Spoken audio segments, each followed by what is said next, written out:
How to use the Microsoft Authenticator application. Welcome to our quick guide on how you can use your Microsoft Authenticator app. So this app provides an extra layer of security for your online accounts. So let's get started.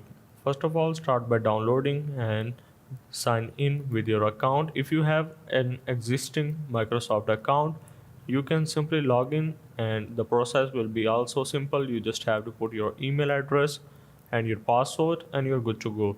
After that, the first thing is you have to point your camera at the QR code provided in your account setting. So once your account appear in your Authenticator app, you can use the one-time code to sign in. So for that, you just have to tap on plus on the top right, and you can add your personal account, you can add your work or school account, and at the end you can add Google, Facebook, and etc. After that, if I tap on my Microsoft account, this is how it will looks like.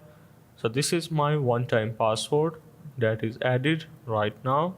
You just have to select personal account if you have a personal account. Otherwise, you can also go for the two options like I said before in the video. So now there are again two options. The first one is scan QR code and the second one is sign in with Microsoft. So you can select any one of these that is easy for you. So after that, you can also use the scan QR code. So it's very simple. You just have to scan the QR code of your account settings. And once you have scanned the QR code, this is how it will looks like. So if I go back, the Gmail on the top is the Gmail account that is added in this application.